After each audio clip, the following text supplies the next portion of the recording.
Buenas tardes y bienvenidos a esta sede institucional de la Fundación Cajasol en Sevilla. Para nosotros un gran placer celebrar este acto aquí. Queremos agradecer en primer lugar a la Asociación Territorial de Ingenieros Industriales de Andalucía Occidental. Muchas gracias, Germán, y todos los que estáis aquí, por haber elegido este espacio para realizar esta conferencia, que se enmarca dentro de las actividades que el centenario que estamos celebrando todos los ingenieros de la ingeniería en Andalucía y que está impulsando nuestra asociación.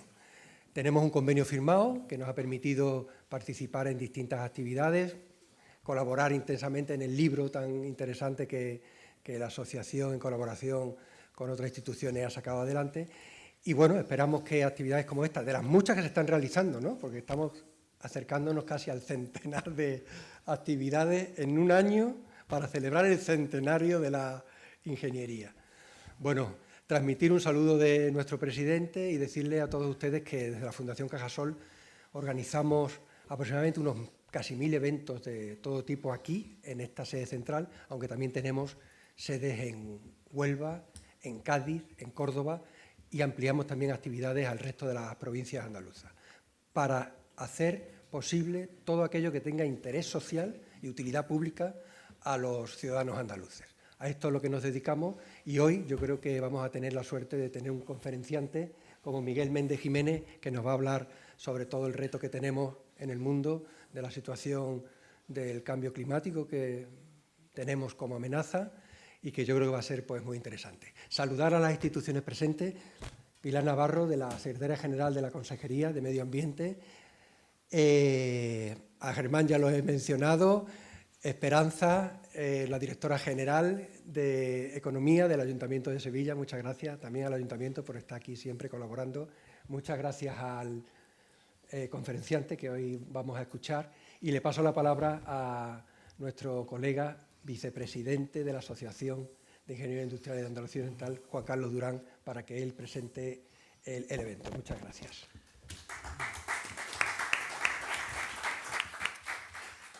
Buenas tardes, muchas gracias, Luismi.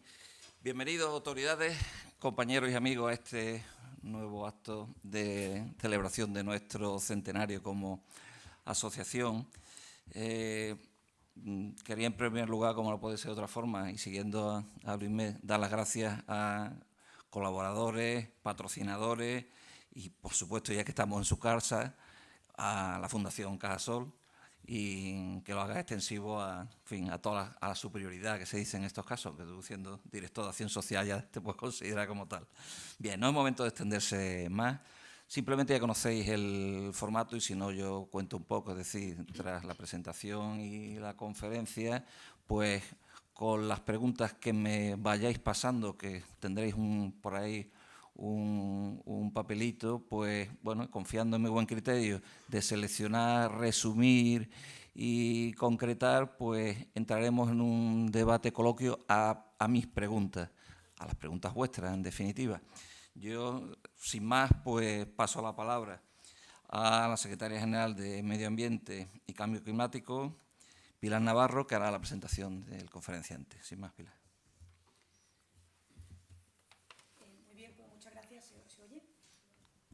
¿Ahora? Sí. Se oye. Muchas gracias al Colegio Oficial de Ingenieros Industriales y muchas gracias también a esta sede que bien conocemos desde la Consejería de Medio Ambiente y Ordenación del Territorio, porque siempre están muy cercanos a todas las actividades que le proponemos desde la Consejería, especialmente las relacionadas con el desarrollo sostenible y con la lucha contra el cambio climático. Bueno, a mí me toca una labor hoy muy fácil, ¿no?, que es presentar a Miguel Méndez como ponente para hablar de la Ley de Cambio Climático. Esto es facilísimo porque prácticamente hablar de cambio climático en Andalucía es hablar de Miguel Méndez. Esto es así, ¿no? La semana pasada estuvimos organizando con la CEA, con la Confederación de Empresarios de Andalucía, una jornada con todas aquellas empresas que se han adherido ya al Sistema Andaluz de Compensación de Emisiones, al SACE, que ahora explicará Miguel mucho mejor que yo. Y allí todos los que intervinieron en la mesa hablaron de Miguel. O sea que es algo que es así, ¿no? Ha llevado mucho tiempo a lo largo de su trayectoria con tareas directamente relacionadas con el cambio climático, con la sostenibilidad y especialmente, bueno, desde que la hoja de ruta de la Junta de Andalucía con la lucha contra el cambio climático ya por el año 2002 empezó a dibujar esos planes de andaluces de acción por el clima y otra serie de instrumentos de planificación que al final, bueno, pues han ido generando un caldo de cultivo y un territorio que se ha ido abonando por mucha gente, especialmente, como digo, por los que han llevado a cabo desde la responsabilidad de la jefatura de servicio de cambio climático, pues esa difícil labor que hace unos años era más complicado, ¿no? Porque quizás todavía había algunos que eran reticentes a creerse esto del cambio climático que ya prácticamente nadie pone en duda. Por tanto, como digo, una labor fácil a la vez que también un honor, ¿no? Y quiero agradecer nuevamente al colegio que me hayan dado esta oportunidad, ¿no? Porque, bueno, para el que no lo sepa, Miguel se nos acaba de ir de la consejería porque se acaba de jubilar formalmente. Le pedimos que utilizara todas las prórrogas, pero ya no cabían más prórrogas y, por tanto, bueno, pues siempre va a seguir colaborando con nosotros, pero formalmente hace muy pocos días, ¿no? que ha abandonado ya su puesto de jefe de servicio de la consejería, pero lo ha hecho además, como siempre, con ese don de la oportunidad, ¿no? Porque justamente esos mismos días eran cuando se estaba votando en el debate final en el Parlamento de Andalucía esta ley, ¿no? Que tanto ha costado. Y bueno, como decía Aristóteles, ¿no? Lo que con mucho trabajo se obtiene, más se ama, ¿no? Yo creo que quizás valoramos mucho más el resultado de la ley porque no ha sido solo el año o los meses que se ha tramitado en el Parlamento, sino los años que ha dedicado Miguel y su equipo, y que gran parte está aquí, y también quiero agradecérselo, pues ese trabajo constante de sentarse con todos los colectivos, de escuchar a todo el mundo, de intentar recoger todo lo importante en esta norma tan trascendente como que la propia presidenta de la Junta de Andalucía lo ha dicho hace poco, ¿no? Que no quería convocar elecciones antes de que se aprobaran dos leyes, la Ley de Igualdad, que imagínense ustedes lo importante que es, y la Ley de Cambio Climático. Por tanto, bueno, pues ya la tenemos aprobada. Ahora nos queda mucho trabajo todavía en el desarrollo reglamentario, un trabajo precioso, apasionante, y en el cual tiraremos todavía de Miguel Méndez si nos deja su familia. Y bueno, pero que desde luego que ya lo más difícil que era tener la ley aprobada, hemos sido los segundos en toda España después de los catalanes en aprobar una ley. Esperemos que pronto lo haga el Gobierno de España, que estamos convencidos de que lo hará, porque bueno, el cambio de signo político, el crear un ministerio específico para la transición ecológica ya demuestra el compromiso del Gobierno de España, y la ministra, que bien conocemos aquí, que bien conoce Miguel, que es muy cercana al fenómeno del cambio climático. Por tanto, bueno, ustedes van a ser unos privilegiados de poder escuchar de primera mano pues, al que se puede calificar como el alma mater, ¿no? de esta ley que tenemos tanto orgullo de ahora ir comentando y de ir explicando por toda Andalucía. Y bueno, aprovecho este minuto publicitario, si se puede considerar así, para anunciarles que la semana que viene, precisamente el jueves que viene, estaremos en la Fundación Tres Culturas y, por supuesto, están todos ustedes invitados para hablar precisamente de cambio climático y empleo verde y las oportunidades que se generan a partir de la ley y de la estrategia andaluza para el empleo verde que acabamos de aprobar en la consejería. Ahora lo explicará mucho mejor que yo Miguel, así que sin más agradecer nuevamente al colegio que me haya permitido esta oportunidad y agradecer a Miguel. Yo llevo 11 meses en la consejería, pero ha sido todo un privilegio, bueno, pues aprender de él como se aprende todos los días. Nada más y muchas gracias.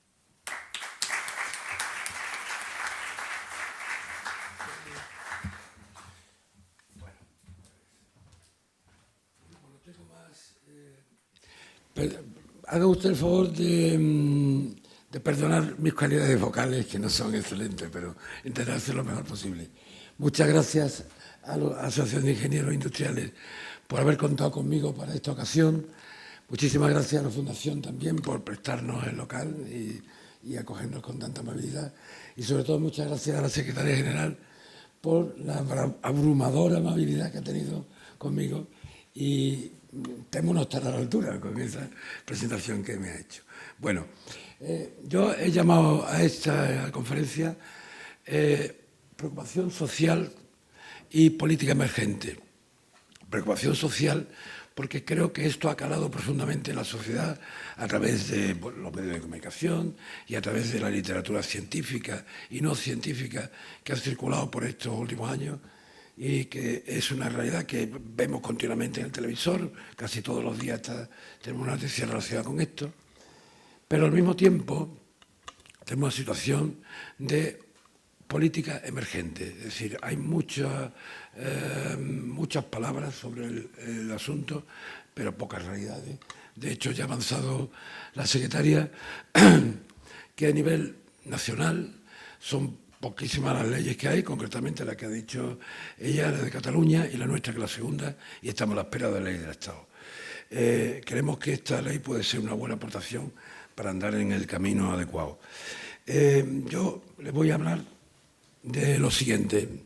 Primero voy a intentar poner en contexto el cambio climático y qué nos ha llevado a hacer el diseño de la ley que tenemos ahora mismo entre manos, una ley que se ha aprobado, ha salido publicada en Boja este lunes pasado, entrará en vigor a los 3 meses y entrará en vigor para ciertos instrumentos de mitigación que veremos más adelante, después de que se apruebe el reglamento. Bueno, pues después del contexto intentaremos dar una visión de lo que representa Andalucía frente al cambio climático y entraremos de lleno en los contenidos de la ley, empezando por la planificación, los instrumentos de referencia y los instrumentos de mitigación específicos. Y terminaremos con unas conclusiones que pensamos que pueden suscitar o que pueden favorecer un debate posterior. Bueno, pues la historia del cambio climático se basa fundamentalmente en 2 constataciones claras, en 2 cifras. La cifra de aumento de temperatura y la cifra de concentración de CO2. La relación que hay entre el aumento de concentración de CO2 y temperatura es la madre del cordero. Esto he puesto una diapositiva de la NASA, que en la misma diapositiva superponen las mediciones que hacen de temperatura desde la época preindustrial, cifrada aquí en 1850, hasta la actualidad. Y son las mediciones propias, superponen pues las de la Agencia Meteorológica Japonesa, la Agencia de Administración Oceanográfica de Estados Unidos y otras agencias de renombre. Como ven, hay una coincidencia plena y el texto es de ellos, lo traduzco, de la parte superior dice que algunos dicen que no hay acuerdo científico sobre el aumento de temperatura en la Tierra. Y en la parte inferior de la diapositiva dicen que esta es la pinta que tiene el desacuerdo. La otra medición es la del CO2 atmosférico. El CO2 atmosférico, el protagonismo lo tiene un observatorio que está en Hawái, en mitad del Pacífico, encima de un monte que tiene 4.000 metros de altura. Es decir, en una circunstancia en que las mediciones que se hacen están libres de cualquier influencia de emisiones de combustibles fósiles o de captaciones de carbono por los vegetales. De tal manera que es un fiel reflejo de la concentración actual de CO2 en la atmósfera. Esto se puede ver casi en tiempo real. Yo lo he mirado el lunes y el lunes la concentración de CO2 era de 405 partes por millón. Se ha superado el límite de 400 que se ha llevado mucho tiempo hablando de que se iba a superar o no. Estamos en 405, lo que es 1,44 veces más de CO2 en la atmósfera que lo que había en la época preindustrial, que se cifra en 280 partes por millón. A la derecha tienen la gráfica donde se ven los 50 y pico años de mediciones de CO2 encima del monte ese que está en mitad del Pacífico. Bueno, pues habrán oído hablar todos del Acuerdo de París. El Acuerdo de París es un acuerdo de entre prácticamente todas las naciones del globo, donde se asume un compromiso para que no supere la temperatura 2 grados centígrados con respecto a la era preindustrial. La formulación exacta es que se debe respetar un límite bien por debajo de 2 grados, lo que es una alusión al nivel que desean los científicos, que es de 1,5 grados. El número este de 2 grados en realidad es un invento de un economista, no tiene base científica, pero se ha considerado como un elemento muy fácil para la comunicación, muy comprensible y fácil de medir. De manera que es el objetivo que se adopta generalmente o que queremos o que nos proponemos no rebasar con el fin de evitar grandes males. Se ha propuesto también que el límite podía ser 450 partes por millón de CO2, pero ahora veremos a continuación cómo estamos de lejos de esos límites. ¿Qué ocurre si se superan los 2 grados centígrados? Pues el problema es que crece la probabilidad de que haya cambios abruptos, de que haya fenómenos no lineales. En la actualidad, pues estamos asistiendo, estamos bombardeados por datos sobre sequía, sobre fenómenos meteorológicos, aumento de la temperatura.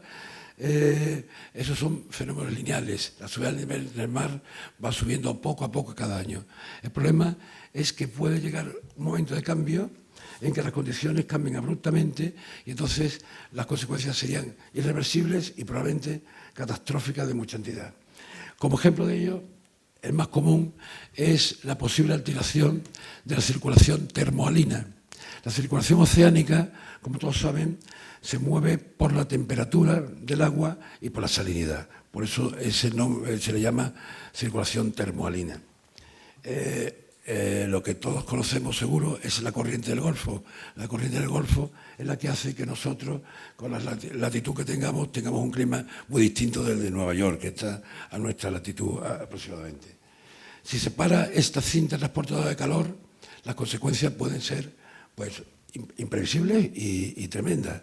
Pueden ocurrir incluso enfriamientos de 3 o 4 grados centígrados en unos sitios, mientras que en otras partes del planeta se producen grandes sequías y sin que se interrumpa el calentamiento global. Es decir, esto es una máquina que no sabemos qué pasará si se interrumpe.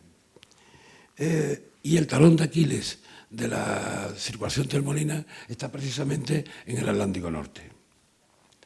Bueno, con esto terminamos la fase de contexto haciendo una reflexión sobre cómo estamos con respecto a ese límite de 2 grados. Les pongo ese mapa mundi donde pueden ver por el tamaño de los puntos la importancia de las emisiones de los distintos países. Los puntos más importantes son Estados Unidos, China y Europa en su conjunto. Si metemos esos tres emisores dentro de un envolvente, los 2 grados, obtenemos esa figura. Las emisiones NDC son las emisiones que han declarado los países al Acuerdo de París. Es la contribución que va a hacer cada país al acuerdo global que se firmó en el año 2015. Si ahora, esto que tenía aquí, esta línea gruesa, es la envolvente, es decir, la concentración de CO2, la cantidad de emisiones de CO2 que tiene que haber para que se mantenga el límite de temperatura de 2 grados. Y si sumamos la contribución de Estados Unidos, Europa y China, vemos que a 2030 es solamente ese tramo para el resto de países, con lo cual, francamente, es muy difícil que se consiga ese límite. Se ha calculado que conseguir que la temperatura esté por debajo de 2 grados a 2100 tiene una probabilidad del 1%. Así que lo que quería decir con esto es que vamos mal y que tenemos que apretarnos los machos, porque si no, no llegaremos, entramos en un rango de riesgo completamente diferente. Andalucía, frente al cambio climático, pues lo analizaremos desde 2 puntos de vista. Primero, desde su contribución como emisor, que no es un gran contribuidor, como puede esperarse del tipo de economía que tiene, de su consumo per cápita de energía primaria y energía final, que estamos en el 81 y 83% respectivamente del nacional, y en fin, una economía que no es fuertemente emisora. Sin embargo, tenemos que sumar nuestro esfuerzo en un ejercicio de responsabilidad común, pero diferenciada. Lo segundo que quería destacar es que, por otra parte, no contribuimos mucho, pero sí somos una región altísimamente vulnerable al cambio climático. Por su posición geográfica, pero también por sus debilidades estructurales. Esto quizás lo puedan ver en esta representación. Es un informe de la Agencia Europea de Medio Ambiente. Se ve claramente quiénes son los ganadores y quiénes son los perdedores. La Europa del Sur es, aquí lo ven, representada en tonos rojos, la que tiene mayores cantidades de impactos debido al cambio climático, en contraste con los ganadores, que son los que tienen menos probabilidad. Volveremos sobre esto un poco más adelante. La oportunidad de la ley viene, por un lado, pues porque en el conjunto de emisiones hay una que llamamos difusa, que la caracterizaremos un poco más adelante, que estas emisiones carecen de regulación legal, de tal forma que es preciso regularlas en conjunto para obtener pues un objetivo razonable y además que se pueda realizar el seguimiento. Y la otra necesidad es la necesidad de crear una visión estratégica a largo plazo. Cuando estamos hablando a largo plazo, no nos estamos refiriendo a 2020, nos estamos refiriendo a 2050 o más allá.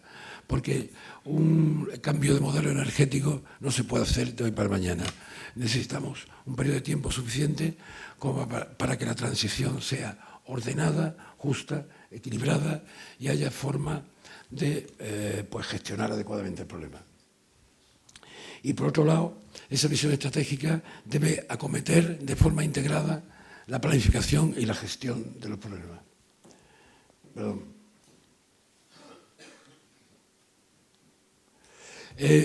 Estamos ya en el contenido de la ley.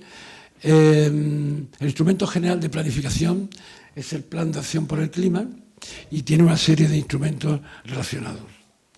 El Plan Andaluz por el Clima tiene 3 programas, uno de ellos el de mitigación de emisiones y para la transición energética, otro programa para la adaptación y otro programa para la comunicación. Y además establece la obligatoriedad para todos los ayuntamientos que tienen que hacer un plan de cambio climático con los mismos componentes elementales que plan de acción con el clima, es decir, dirigido a la mitigación, dirigido a la adaptación y dirigido también a la comunicación. Vamos a centrarnos en los 2 primeros planes, el de mitigación y el de adaptación. La elaboración y aprobación de este plan, del Plan de Acción por el Clima, que tendrá forma de decreto, pues sigue los pasos que ven ahí en la figura. Se elabora por la Oficina de Cambio Climático, que es una unidad administrativa que se crea en la ley y que depende de la Consejería competente de Cambio Climático, la Consejería de Medio Ambiente y Ordenación del Territorio, que es quien tiene ahora mismo las competencias de cambio climático, es la encargada de tramitar el proyecto de norma. Se crea también en la ley una comisión interdepartamental de cambio climático donde están todas las consejerías, que tiene que informar preceptivamente la norma antes de enviarla para su aprobación al Consejo de Gobierno, y finalmente el Consejo de Gobierno es el que aprobará el decreto, de manera que se convertirá en una normativa obligatoria. El programa de mitigación, les voy a señalar los elementos principales, consta de una serie de áreas estratégicas, contiene también presupuestos de carbono que distribuirán el objetivo general para la comunidad autónoma por cada una de estas áreas estratégicas y finalmente pues contiene una serie de medidas que hemos dividido en transversales, que son medidas generales de aplicación multisectorial y 49 medidas específicas que se distribuyen por cada una de las áreas de aplicación. Voy a ver.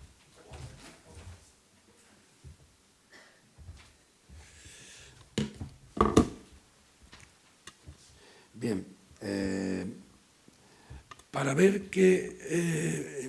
tratar de cifrar un poco qué es lo que va a ocurrir en Andalucía, vamos a ver cuál es el reparto de emisiones de lo que hemos llamado régimen de comercio y difusas. El régimen de comercio, como saben, es una legislación europea que aplica se aplica instalación a instalación individualmente y son las instalaciones más emisoras. Concretamente, en Andalucía hay 120 instalaciones en este momento aproximadamente y pues son de generación eléctrica, de fabricación de clínker de cemento, industria cerámica, refino de petróleo, etc. Concretamente, entre la generación eléctrica, el refino de petróleo y el cemento, pues están el 80% de las emisiones del sector del régimen de comercio. Es representado en rojo el régimen de comercio y en azul lo que son difusas. De manera que, viendo esto con más detalle, pueden ver aquí que aproximadamente el régimen de comercio y difusas representa la mitad de la tarta, cada una de ellas. Y aquí lo tienen en porcentajes. Sigue siendo el rojo el que representa al régimen de comercio y el azul a las emisiones difusas. He dividido las emisiones del régimen de comercio en sector eléctrico, incluyendo la generación en régimen ordinario y la cogeneración.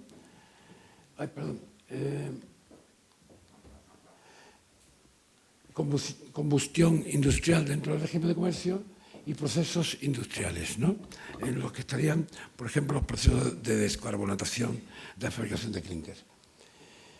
Y los sectores difusos son principalmente el transporte, la agricultura, las instalaciones industriales que no están en régimen de comercio, la combustión no industrial, residuos, gases fluorados. De manera que podemos agruparlo en 4 grandes grupos, es una agrupación arbitraria, pero yo creo que se ve muy bien dónde están los grandes aportes. La generación eléctrica, con estos datos, supone el 32% de la emisión total de Andalucía en ese año concreto, que fue un año que se usó mucho carbón, concretamente el 71% de la emisión de generación en ese año fue debido a centrales térmicas de carbón, a las 3 que tenemos en Andalucía. El 21% de las emisiones totales corresponderían a producción industrial, mezclando ahora régimen de comercio y difusa. El transporte, que es una 1/4 parte de la emisión total, y agricultura, residuos y el resto de componentes de emisiones difusas que forman otro 22%. Son 4 partes principales en que se puede dividir el conjunto de las emisiones. Pues esta ley se dirige precisamente a las difusas. Y tengo que contarles que los objetivos europeos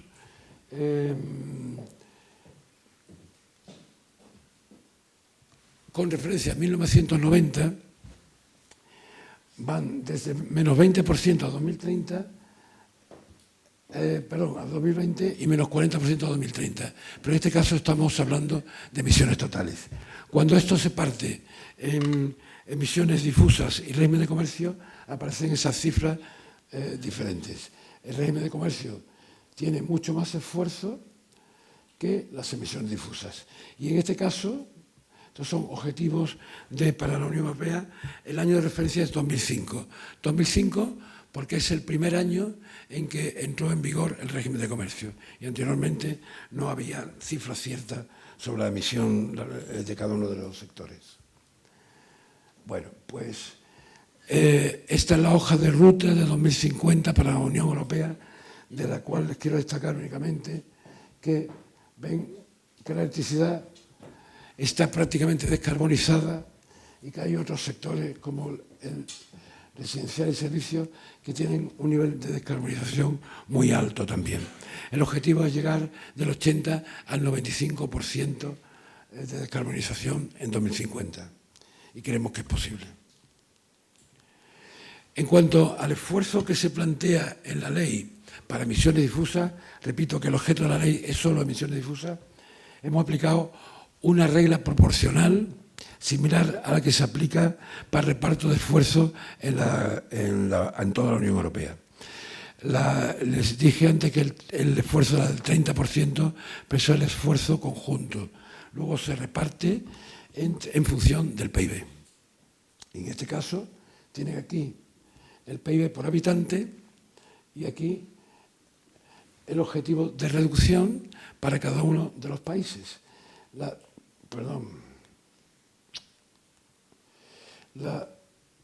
pendiente superior son los objetivos a 2020 y la pendiente inferior son los objetivos a 2030. De manera que, fijándonos en los objetivos a 2020, aquí tendríamos a Bulgaria, que es la que tiene el PIB inferior, y aquí tendríamos a España. En medio, Andalucía, como le corresponde por su PIB. Y en 2030, que es el objetivo marcado en la ley, tendríamos siempre a Bulgaria en el extremo y aquí entra Italia. Andalucía queda aquí en el 18%, que es el objetivo que se fija en la ley para emisiones difusas. Tengan en cuenta que la pendiente es distinta para países que con PIB por encima de la media y por debajo de la media. Nosotros estamos aquí, en este caso, por debajo de la media. Si hacemos esta distribución en el Reino de España, pues tendríamos otra vez las dos pendientes, la de 2020 a 2030 y también a 2030 Andalucía califica, como no puede ser de otra manera, igual que antes, en función del PIB. Aquí, sin embargo, vemos que ya están las dos pendientes, las de las comunidades autónomas que tienen menos PIB que la media y las que tienen más PIB que la media, que cuando se toma la referencia para esta distribución, pues solamente había 3 comunidades. La ley también incluye, además de este objetivo de reducción para emisiones difusas a 2030, incluye 2 objetivos energéticos esenciales, uno de ellos sobre energías renovables, que se apunta al 35%, y otro de ahorro y eficiencia energética, que está en el 30% ahora. Estos objetivos, como el de emisiones, son revisables, la ley prevé que sean revisables, como puede ser de otra forma, en un campo que se revisa tanto como este, porque los objetivos de eficiencia energética en Europa se han revisado en los últimos años en varias ocasiones y todavía hay un acuerdo político del pasado junio en que hay una nueva revisión. Pues estos son los que figuran en la ley, que son, en concreto el de renovables, es más ambicioso que el actual europeo, que además el objetivo europeo es conjunto y este es un objetivo propio para la comunidad. Y eso es lo que tengo que decir del programa de mitigación. Pasamos a otra faceta que les anunciaba antes, también esencial para la planificación, que es la faceta de adaptación. La adaptación lo que lleva o pretende es reducir los riesgos frente al cambio climático. Está distribuido también en áreas estratégicas de adaptación y de lo que se trata es de disminuir la vulnerabilidad neta. Recuperamos el gráfico de ganadores y perdedores que vimos antes, pero este es de otra fuente. Este es de la Dirección General Regio, Dirección General Europea de Regio. Y aquí tenemos algo interesante. Esto es el mapa de impactos. Más rojo significa más impacto. Andalucía, Italia, Grecia son las que acumulan mayor número de impactos potenciales por cambio climático, pero también hay bastantes impactos aquí en Francia, Alemania, Inglaterra, Irlanda, en Europa Occidental. Hay también un impacto potencial significativo. En la figura del medio, lo que tenemos es la capacidad de adaptación. Y la capacidad de adaptación se mide con capacidad económica, con capacidad institucional y con capacidad de conocimiento. Según este estudio, la capacidad de adaptación mayor está en el sitio contrario donde está el impacto potencial. Lo tenemos al norte de Europa fundamentalmente y también por centro Europa. Si superponemos las dos, obtenemos la vulnerabilidad neta. Vemos que la península ibérica prácticamente está como estaba, sigue en rojo, sigue siendo un sitio muy vulnerable porque no hay bastante capacidad de adaptación. Igual le pasa a Italia, igual le pasa a Grecia. Sin embargo, ven que Francia y Alemania han desaparecido la mayor parte de los puntos rojos.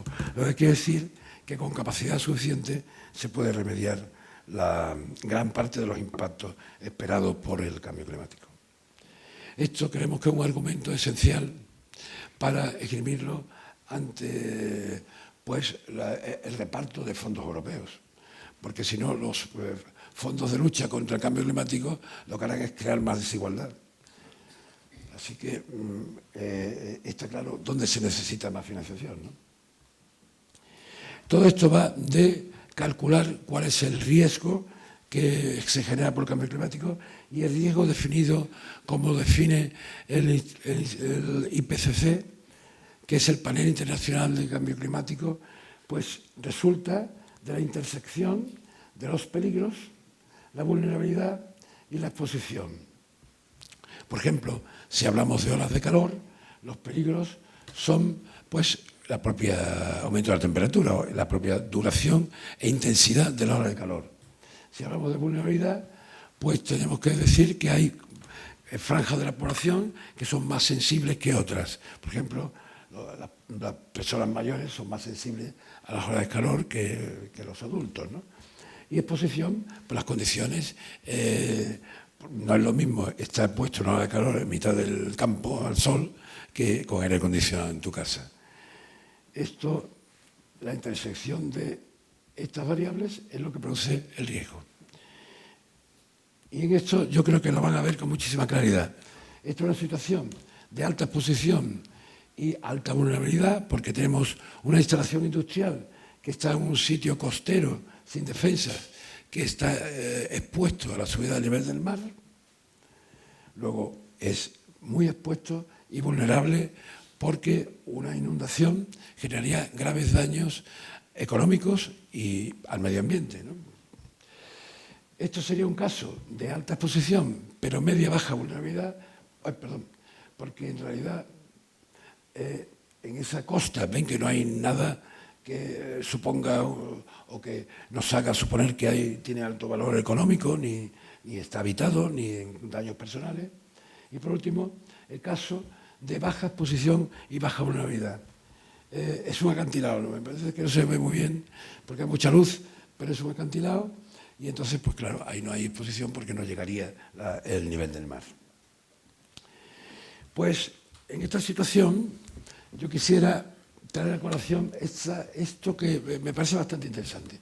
Está obtenido de una base de datos de una compañía de reaseguros, la compañía Múnich.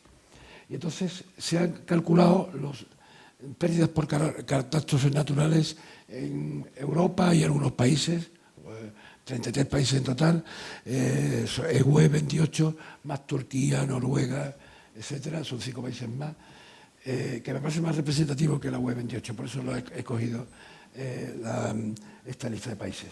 Y entonces aquí se están evaluando los riesgos geofísicos, es decir, terremotos, tsunamis, los riesgos meteorológicos, que son básicamente tormentas, los hidrológicos, inundaciones, los climatológicos, olas de calor y otros riesgos climatológicos como, por ejemplo, la sequía o las olas de frío.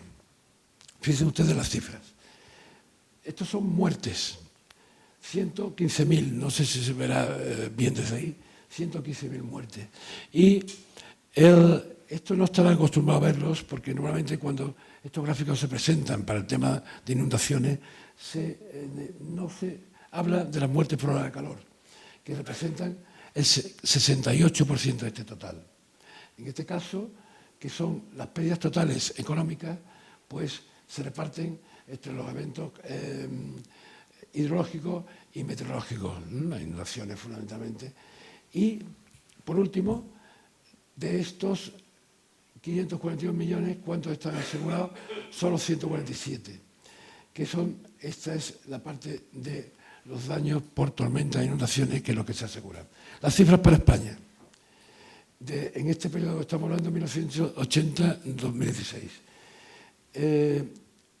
El 80% de todas estas catástrofes, de todas estas pérdidas en personas y en económicas, se deben a eventos meteorológicos o climáticos. Para España son 14.600 muertes, pérdidas 34.000 millones y de esos 34.000 millones de pérdidas, solo el 12% está asegurado. Otra fuente, que es la OMS, da unas cifras parecidas a las muertes previstas por olas de calor. Estos son, no sé si quizás desde el fondo se ve bien, pues eventos meteorológicos, inundaciones, olas de frío, olas de calor, tormentas, incendios forestales. Los números importantes están aquí. Para Europa del Sur y Europa Occidental, por olas de calor. Esos son los riesgos que tenemos que abordar y los riesgos que se intentan paliar, uno de tantos, en el programa de adaptación. Vamos al siguiente capítulo, que serán los instrumentos de referencia que contiene la ley. La ley contiene 4 instrumentos de referencia. Los escenarios climáticos, pues es la previsión, la proyección de la temperatura que va a ser en los próximos años y, como hemos dicho, con esa visión a largo plazo, pues 2050 como mínimo y 2100 deseable.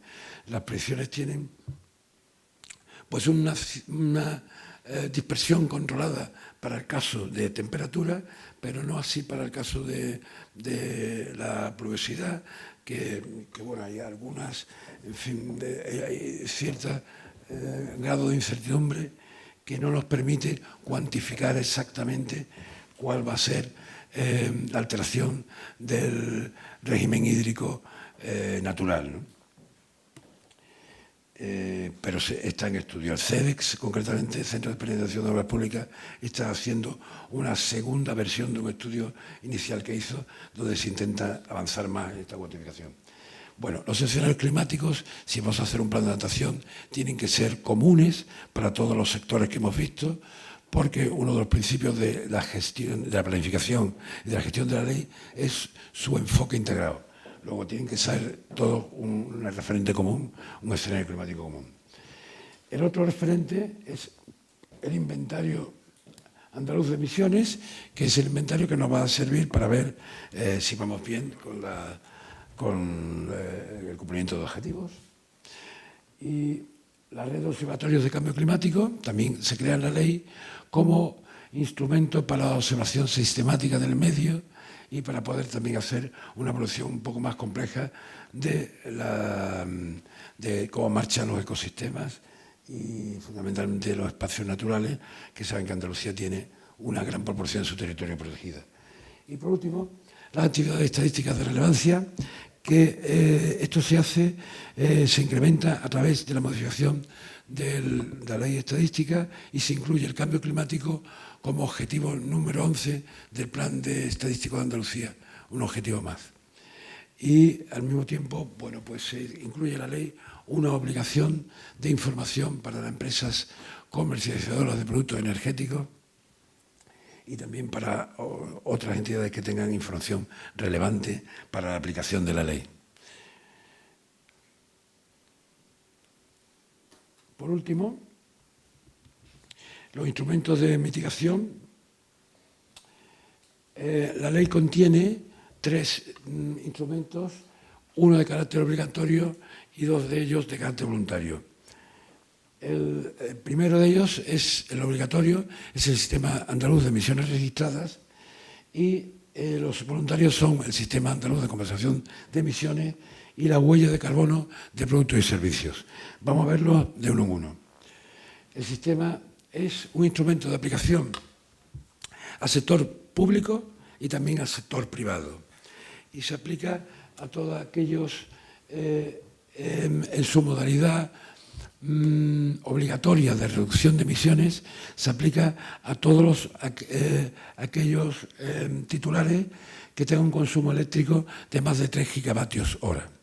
Esos tienen obligación de declarar, tienen obligación de presentar un informe verificado y tienen obligación de reducir sus emisiones hasta el nivel que se determine en función de un nivel de referencia que ha de ser fijado en un reglamento de desarrollo.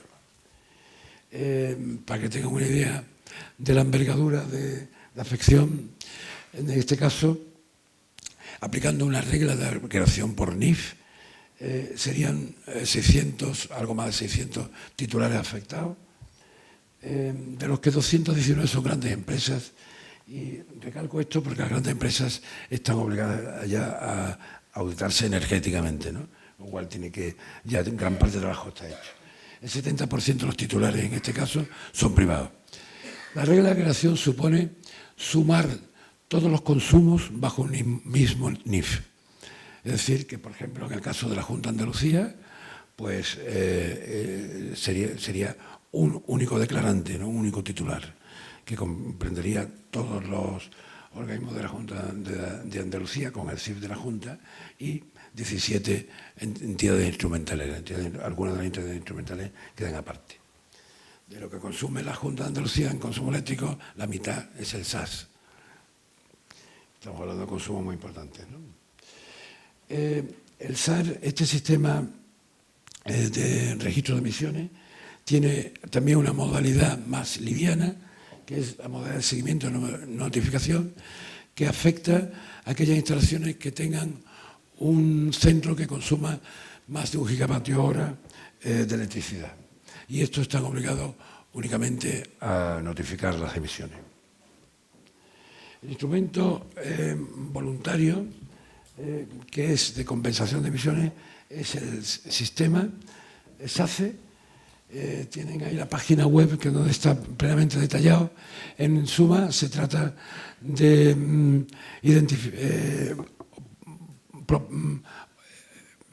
asumir un objetivo voluntario con un determinado ámbito de la auditoría y con un límite que también es voluntario.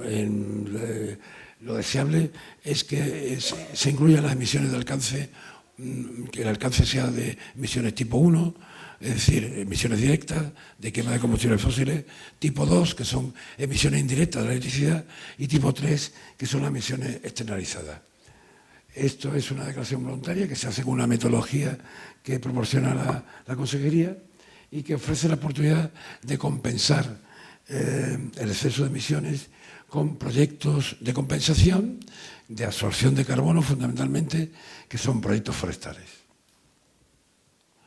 El último instrumento de mitigación es la huella de carbono de productos y servicios, que es el cálculo de las emisiones asociadas a un determinado producto y servicio, haciendo el reparto dentro de la organización o dentro de la empresa productora y basado en el análisis del ciclo de vida.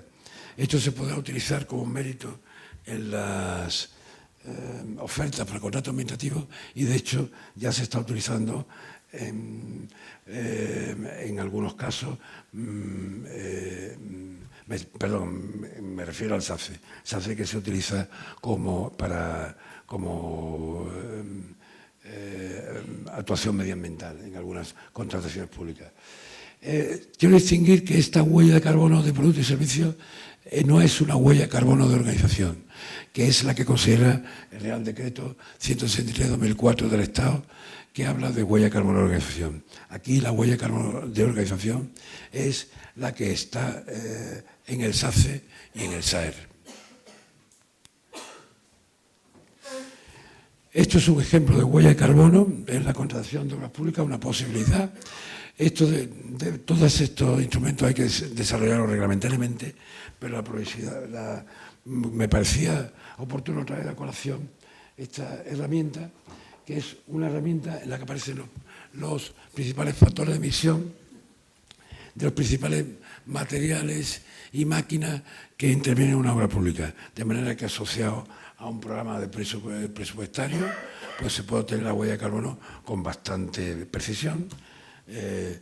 Bueno, Tecnivería garantiza un 80% de la huella de carbono. Es un ejemplo de aplicación de la huella de carbono de productos y servicios.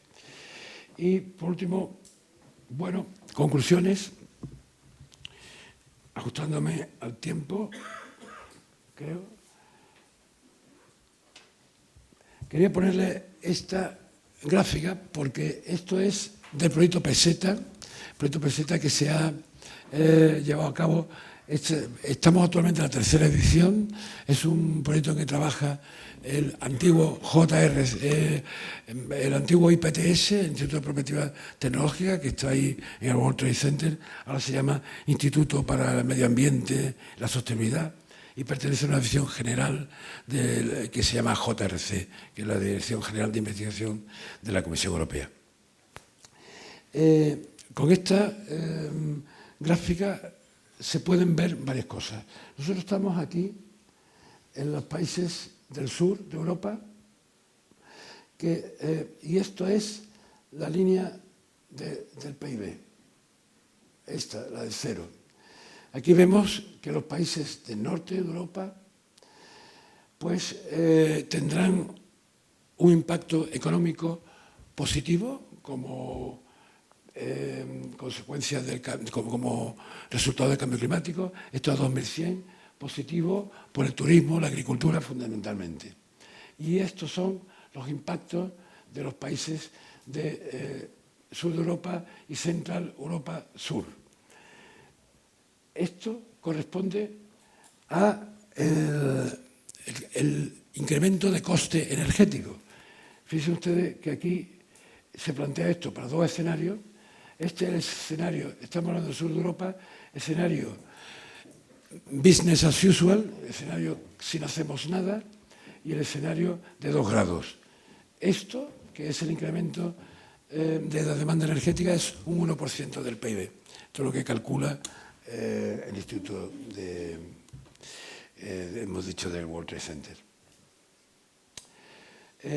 Con esta perspectiva, yo quisiera pasar a un resumen de la intervención, de los puntos principales. Pienso que es importantísimo, es esencial tener una visión estratégica a largo plazo, que es la que nos va a permitir pues, tener suficiente margen de maniobra para poder acometer esta tarea tan compleja, gestionar esta complejidad. Hay que tener en cuenta que el futuro será diferente del pasado, y con esto me refiero a que el cambio climático lo que hace es empeorar las cosas, pero hay un cambio en la demografía, la población está creciendo, se está envejeciendo, con lo cual estamos entrando en zonas más vulnerables para algunos peligros, como has visto, y por otro lado está habiendo migraciones del campo a la ciudad. Para finales para 2050 se prevé que haya avanzado mucho la contracción hacia la concentración urbana, con lo cual los efectos del cambio climático también se intensifican mucho más, porque son mucho más patentes cuando hay una aglomeración de personas. Y también hay tensiones migratorias debido al cambio climático, eso no lo olvidemos porque está ahí a la puerta de la esquina. Hay que tener en cuenta que la protección absoluta no es posible. En casos, por ejemplo, en los temas de inundaciones, vemos que quizás por el cambio climático, pero quizás también por una ocupación poco prudente de las zonas inundables, pues se producen tremendas catástrofes, y ahora estamos viviendo prácticamente estos días una en Mallorca y en el sur de Francia. Y evidente que hay que mejorar mucho el conocimiento, porque estamos moviéndonos en unos niveles de incertidumbre tremendos y desconocemos todavía mucho acerca de cómo solucionar el problema. Por otra parte, son necesarias estrategias robustas. Con esto me refiero a estrategias duraderas, estrategias que superen los 4 años de un mandato. Y en esa estrategia tienen que contener un enfoque transversal que integre las actuaciones intersectorialmente. Hace falta, por otro lado, un buen gobierno, una buena gobernanza que sea interadministrativa y que también cuente con el sector privado, un ajuste fino y, por último, hace falta cambiar los hábitos, ¿no? Porque sean pautas de consumo menos agresivas. El futuro empezó ayer, que es, como se suele decir, la descarbonización y la adaptación crean oportunidades que no es preciso perder.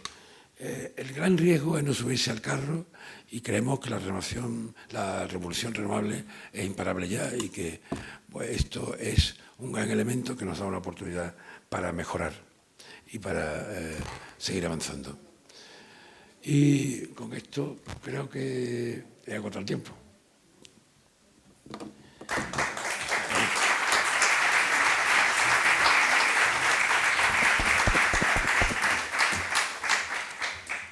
Muchas gracias, Miguel. Bueno, estoy perdido aquí con tantas preguntas, gran participación. Pero, bueno, como vais a confiar en mi criterio a la hora de elegirlas o de resumirlas un poco, tengo aquí una un poquito para iniciar debate, que está bien. Dice, hemos presumido de tener leyes de protección medioambiental más rigurosas y restrictivas de Europa, en Andalucía. Ahora una más y encabeza. ¿Crees que esto ha podido contribuir negativamente a la industrialización de Andalucía? No sé si funciona esto. Francamente... Ahora, exacto. Sí, yo francamente creo que no. No funciona. Sí, no, lo que tienes que acercarte un poco. Sí. Bueno, perdón. Sí. Yo creo que no. Yo creo que el cuidado medioambiental no es un freno, sino todo lo contrario. Esto es una discusión que tenemos continuamente, y a mí me parece, estoy absolutamente convencido de que la sostenibilidad desde el punto de vista de cambio climático y de medio ambiente es un elemento de competitividad más que de freno. El debate sobre el gasóleo y la gasolina, ya sabéis que los motores de gasoil son más eficientes en cuanto que consumen menos energía que la gasolina, y nos dicen aquí, pregunta sobre el debate, ¿qué primará en el futuro? ¿La salud o el medio ambiente? Bueno, yo lo tengo clarísimo. Los pulmones están antes que la estratosfera. Yo creo que es más importante la salud. ¿Saben ustedes que en la Unión Europea se calculan 400.000 muertes prematuras por la calidad del aire, por la contaminación del aire? Y la contaminación del aire se produce o tiene efecto, hace daño en las ciudades. Y en las ciudades, personalmente, yo creo que es una barbaridad circular con vehículos diésel, porque estamos envenenándonos unos a otros. Por carretera, no hay ningún problema. Incluso es más eficiente andar con un diésel por carretera, pero en una ciudad y con una máquina diésel es un disparate. Yo creo que debía estar prohibido. Sí, está claro. Aquí una pregunta científica que no sé si hay que hacérsela a Miguel o a los negacionistas, entendiendo por tales aquellos que no tienen asumido ni el cambio climático ni sus consecuencias. Dice aquí que el indicador más preocupante por demostrar como no solo no se para el cambio climático, sino que está aumentando su velocidad, ¿verdad?, es el forzamiento radiativo. Según me dice, ¿sabes?, ha pasado de 1,6 vatios metro cuadrado en el 2005 a 2,3 vatios, es decir, casi se ha multiplicado por toda esa velocidad. Y todavía no hay datos más recientes, pero seguro que sigue subiendo. Tu opinión al respecto, pero yo creo que había que preguntarle, y esto no se lo podríamos mandar a Trump y compañía, decir, aquí está la evidencia, ¿qué más quiere, compañero? No sé. Sí. Bueno, yo creo que el CO2 absorbe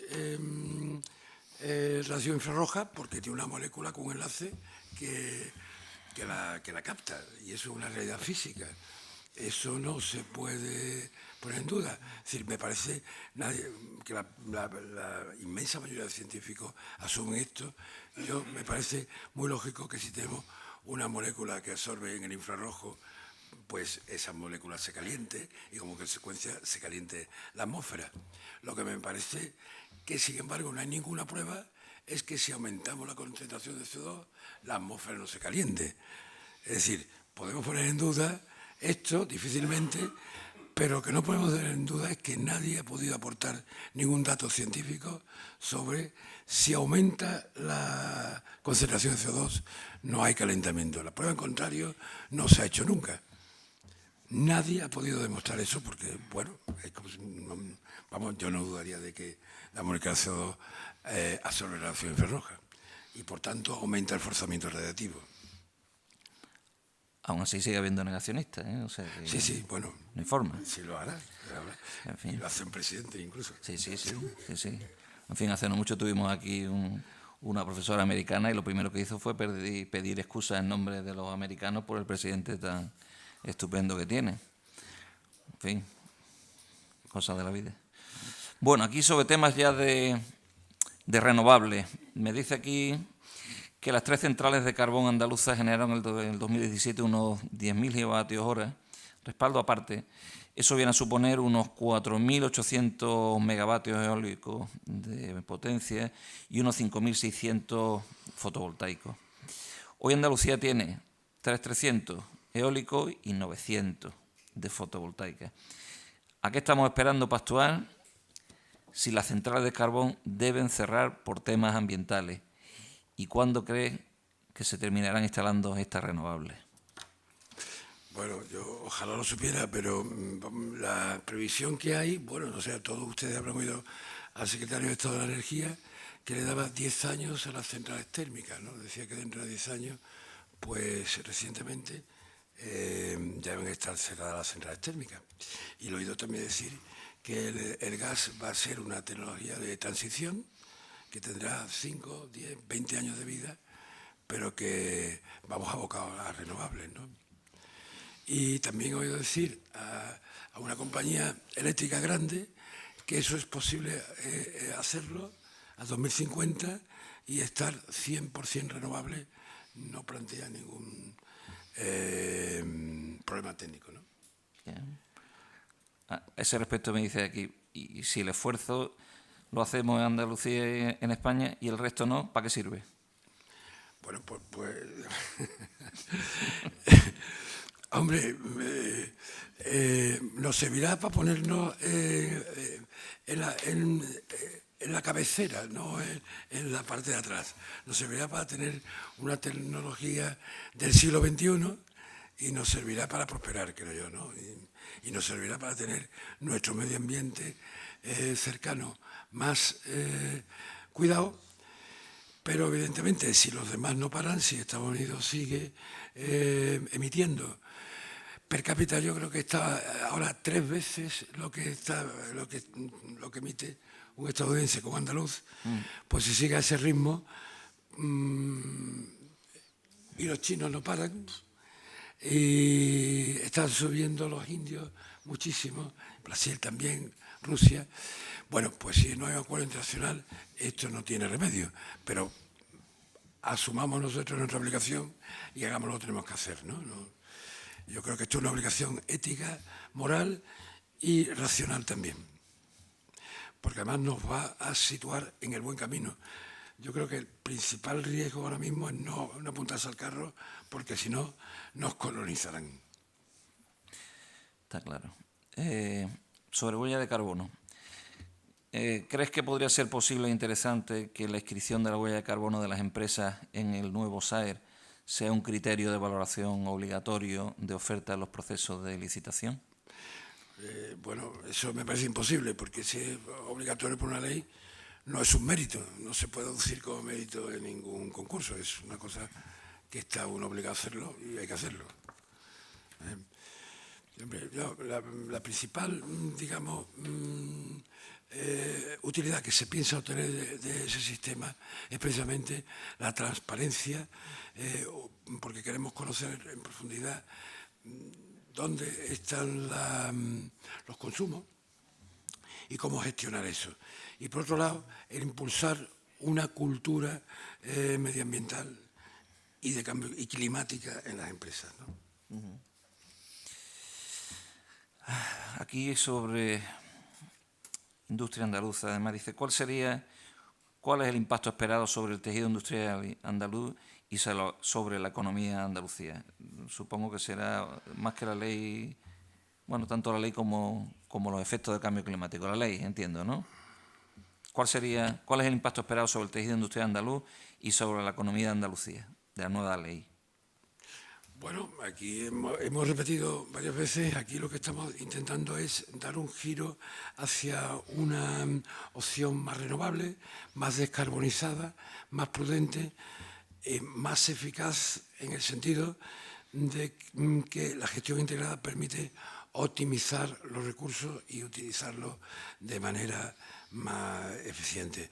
Por ejemplo, estoy acordando en este momento de la agricultura, pues el agua, la agricultura y la energía forman un triángulo indisociable que hay que gestionar en conjunto, pues porque la modernización de los regadíos gasta más energía y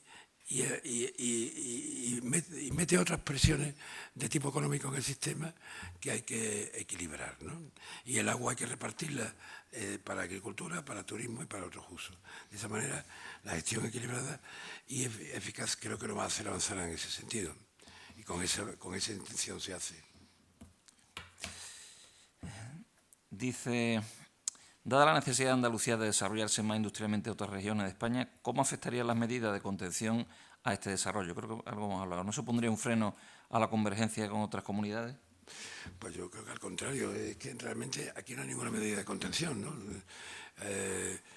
Lo que se está obligando es a que, bueno, pues a promover iniciativas que creo que son buenas para el conjunto de la sociedad. Entre otras cosas, la eficiencia energética y las energías renovables en la administración pública, que es un gran consumidor, la compra pública verde, el vehículo eléctrico, en principio, la bomba de calor en los edificios, la electrificación de la industria, en fin, eso es lo que estamos promoviendo, es una modernización social, ¿no? No vemos ningún sitio donde está la política de contención, porque los costes, si acaso se está refiriendo la pregunta a los costes del sistema obligatorio, que ya vemos que afecta a muy pocas empresas y la tercera parte de las afectadas son grandes empresas que ya tienen obligaciones de auditoría energética, con lo cual asumir estas obligaciones les va a suponer poco coste más. Y en realidad son medidas que a la larga, por la experiencia que tenemos con los sistemas voluntarios, que ya llevamos pues 10 años usándolo, con la experiencia que tenemos, redundan todas en un beneficio económico. Así que no vemos las medidas de contención por ningún lado. Si existen países europeos que saldrían beneficiados ante un cambio climático, ¿cómo puede generarse entonces una ley europea en la que todos se comprometan? ¿No se pondrían trabas a una ley común? Una ley europea, de momento, no es posible. Hay objetivos comunes o hay políticas comunes, pero una ley... bueno, sí que se refiere al régimen de comercio. sí se transpone como una ley en cada país, es una ley común, pero como saben todos, lo que se persigue es aplicar un mismo criterio para todas las instalaciones de ámbito europeo, de manera que no haya desequilibrio entre un país y otro, ¿no? No sé si ese es el sentido de la pregunta. Creo que sí. ¿Cuál es la previsión que se maneja en la Junta de Andalucía sobre la adaptación de la sociedad a los cambios de estilo de vida y nuevo modelo de gestión de recursos que se derivan de la aplicación de la ley? Complicadilla. Pues esa pregunta es complicada. Está raro. Yo creo que, bueno, poquito a poco estamos haciendo lo posible, pero cambiar. De todas maneras, yo creo que hay en la ley muchas medidas que tienen que ver con la educación, ¿no? Y con la educación en los estudios universitarios y primarios. Y eso creo que puede ser una buena vía de penetración. Tenemos un programa, la Consejería tiene un programa potente que se llama, tuvo Kyoto Educa, que se usaba en las escuelas y que dio un gran resultado. Yo creo que la sociedad va avanzando y a partir de la educación es la vía ideal de penetración. Estoy intentando poner en orden un poco las preguntas que ya se meten de lleno en la ley, que, si habéis visto, tiene 2 escalones a la hora del control de reducción de emisiones, ¿verdad?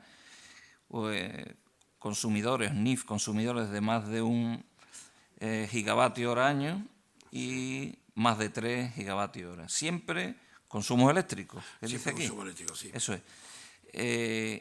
¿Qué ocurre con aquellos que tienen otros consumos energéticos y que no están dentro del comercio de emisiones, que también es un mercado muy difuso y muy amplio en Andalucía? ¿No parece un poco ambiciosa la ley en ese sentido? Bueno, esa pregunta me gusta. En ese sentido, hemos dicho antes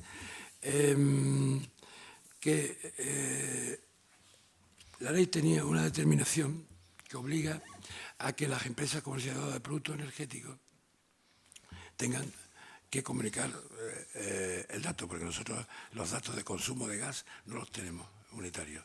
Eso es fundamental. Aparte, con la ley lo conseguiremos. Entonces, el consumo eléctrico es interesante. Bueno, todo el mundo se va a dar cuenta porque es fácil de medir y porque es muy seguro y porque también significa una acción no sobre la generación, sino sobre el consumo.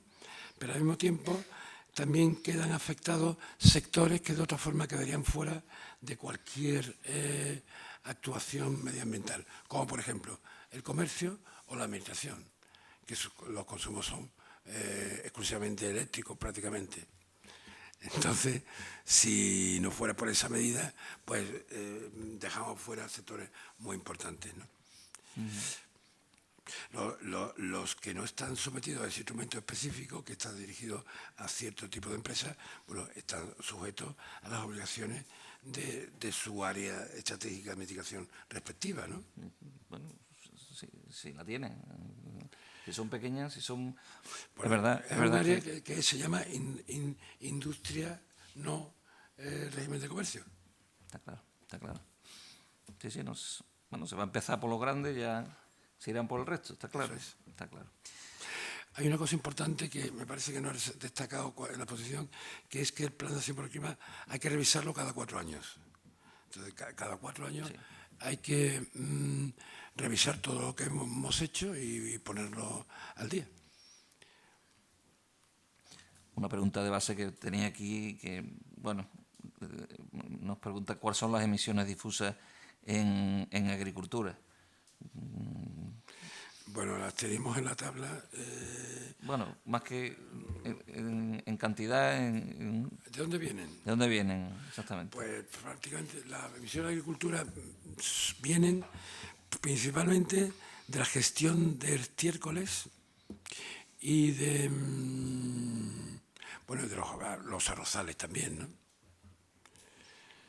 Son emisiones de metano, fundamentalmente. Las emisiones de la agricultura, que de CO2, debido a la maquinaria agrícola, son muy son muy pocas. La importante son las emisiones de metano de la ganadería, ¿no?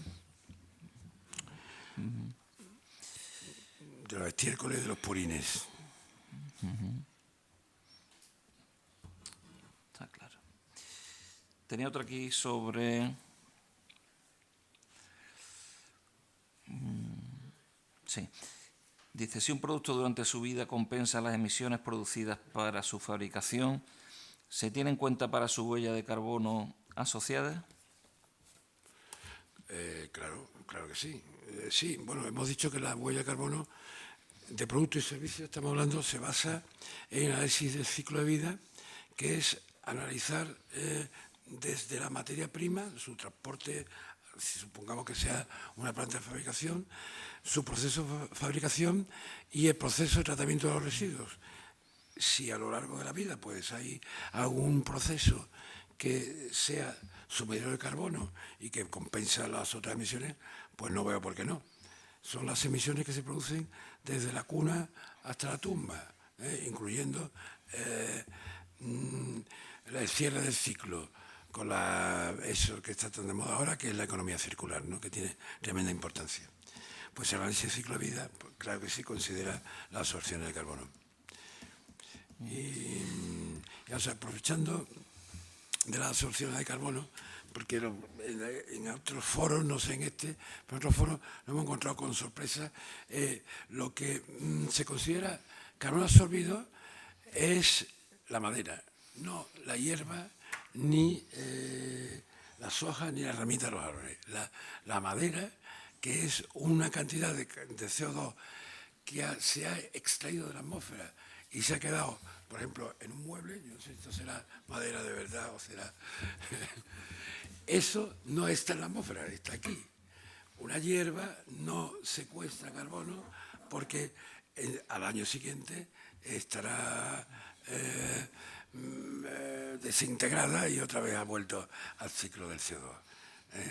En ese sentido, pues bueno, se puede calcular es muy fácil de calcular cuánto CO2 secuestra siempre que sea un árbol, algo que permanezca muchos años sin recuperarse de la atmósfera, teniendo en cuenta que un árbol, son números gordos, la mitad es agua y de la madera que queda, de la otra mitad, la mitad es carbono.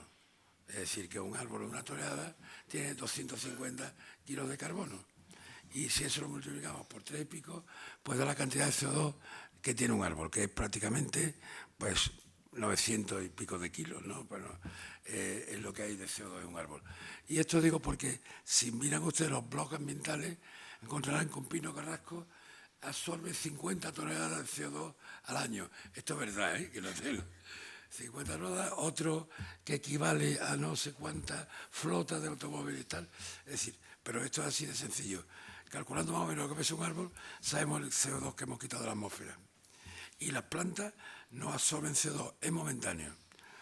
La vida media del CO2 en la atmósfera es de 100 años, con lo cual todo lo que sea por debajo de esa vida, pues no estamos secuestrando nada. En realidad, los árboles no son la solución, solo nos sirven para ganar tiempo. La solución es no emitir, pero secuestrar con árboles es aplazar un poco el problema para dentro de unos pocos años. Tengo aquí una también un poquito cáustica al respecto, pero ya es de temas generales. Y dice que en estos momentos el Estado recauda aproximadamente por productos, por combustible, petróleo, unos 11.000 millones de euros. Cuando todos los coches sean eléctricos, ¿qué hace? ¿Qué va a hacer el Estado para recaudar esos 11.000? ¿Habrá impuestos sobre los vehículos y dejarán de ser tan baratos? Pues la verdad es que no tengo la menor idea. Un tema que se me escapa. De todas formas, está claro que hay que hacer la reforma, los impuestos ambientales están por desarrollar. Hay mucho que hacer en materia fiscal en el caso del medio ambiente. Y bueno, no sé, yo es una pregunta que también había que hacerse la refinería. ¿Y qué pasará cuando todos los coches sean eléctricos, no? No, hombre, la era del petróleo no puede terminar con el petróleo, ¿no? Como la era de la piedra no termina con la piedra. Bien, tengo otra aquí resumida, un par de ellas, que habla sobre concienciación, porque también en la ley se habla de medidas para concienciar. Y en un pequeño preámbulo me decía aquí que hemos conseguido que la sociedad sea capaz de distinguir un electrodoméstico clase A, clase B, ya nadie compra un frigorífico B. Me dice aquí, dice, ¿seremos capaces en el futuro de concienciar de la misma forma y provocar que la sociedad, dice, sea capaz de asumir todos estos cambios? Esto no sé lo que quiere decir. Sí, en definitiva es concienciación. Es decir, si hemos conseguido hacer que se conciencie en los temas de consumo eléctricos domésticos, se podrá hacer también cambio climático, que la gente llegue a concienciarse y todo lo que tenga que ver con esos cambios se puedan afrontar. Desde la población, Sí, bueno, la población... hombre, yo creo que la mayoría de la población se conciencia por temas económicos, ¿no? Es lo que más conciencia a todo el mundo, ¿no? Entonces, en ese sentido, bueno, estamos haciendo esfuerzos para que, bueno, este mensaje que tiene un componente ético importante, pues cale lo más posible, pero no siempre esto es exitoso. Insisto que la educación a nivel primario o secundario pues tiene un importante papel que jugar en esto. Pero hay casos en que la concienciación es posible. Por ejemplo, hay los casos que el autoconsumo pues puede ser una ventaja económica importante, ¿no? En esos casos yo creo que la gente se va a concienciar rápidamente cuando salgan las cuentas. Si salen los números, la concienciación es inmediata, ¿no? Precisamente el autoconsumo aparecía, es decir, después de la ley andaluza ha aparecido el decreto que, digamos, extingue el famoso impuesto al sol. ¿Algún comentario al respecto que también tengo aquí? Es decir, esto va a beneficiar evidentemente el autoconsumo, pero ¿y las eléctricas? ¿Qué van a decir? Es decir, tengo aquí... si está el impuesto es porque las eléctricas lo pidieron, exigieron con todo lo que es el respaldo. Hombre, pues ¿Y ahora qué? Pues imagino que no les gustará, ¿no? Imagino que ya no, y esto no les gustará nada. Pero bueno, es lo que hay en principio, ¿no? Un Real Decreto Ley, ¿no? Y más remedio. Claro, pues suponer, yo creo que el impuesto al sol nunca tuvo sentido ni en fin. Ahora mismo parece que las cosas están volviendo a su cauce poco a poco, ¿no?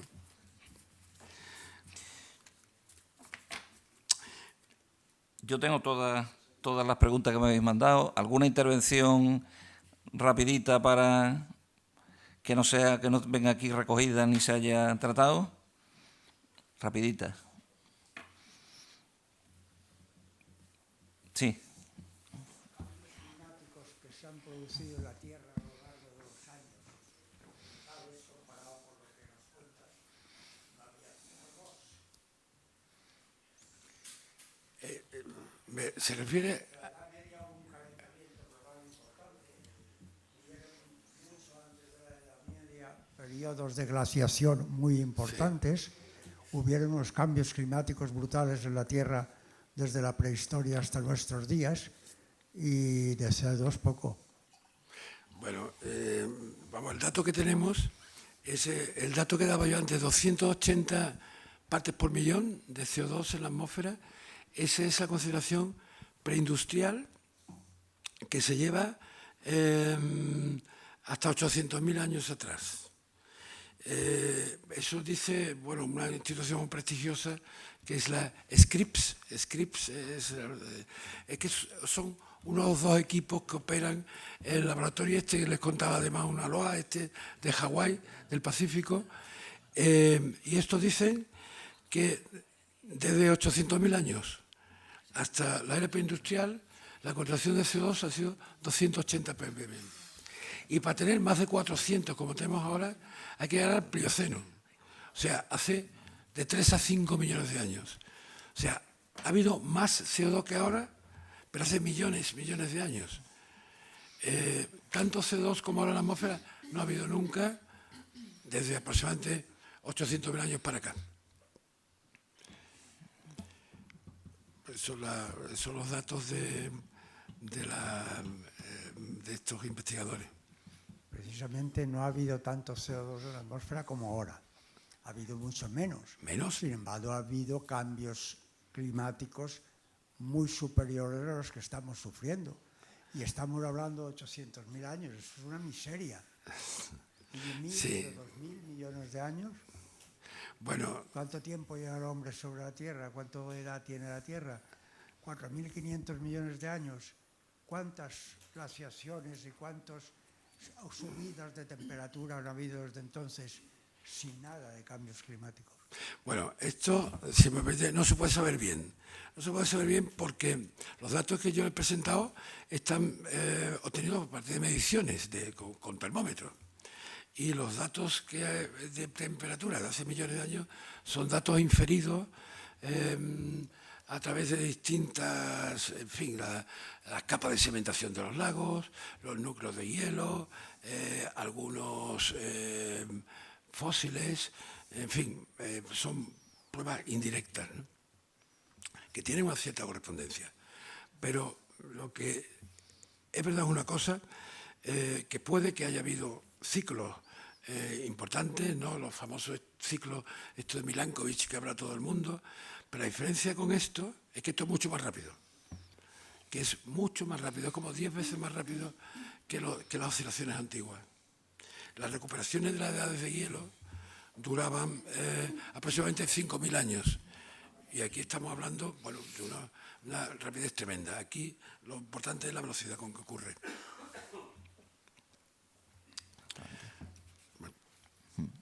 Efectivamente, ese es el problema, que nos adentramos en lo desconocido a una velocidad de vértigo. Eso es.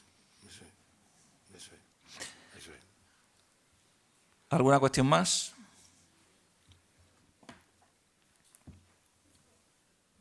Bien, para finalizar, solo deciros que, siguiendo con los actos del centenario, que ya vamos por más de 60, deciros que el próximo 23 de octubre habrá una conferencia de don Daniel Pérez Varela, director de Infraestructura de la Red Eléctrica Española en Canarias, y Agustín Marrero Quevedo, responsable de desarrollo de centrales hidroeléctricas de bombeo, de Red Eléctrica también en Canarias, sobre centrales de bombeo al servicio de la integración de renovables y la operación en sistemas aislados, el proyecto Soria-Chía, en la sede de aquí de Sevilla de Red Eléctrica. Y el 25 de octubre habrá una repetición de un concierto, bueno, no será una repetición, será diferente, de la Unidad de Música del Cuartel General de la Fuerza Terrestre, el antiguo Soria número 9, en Capitanía General.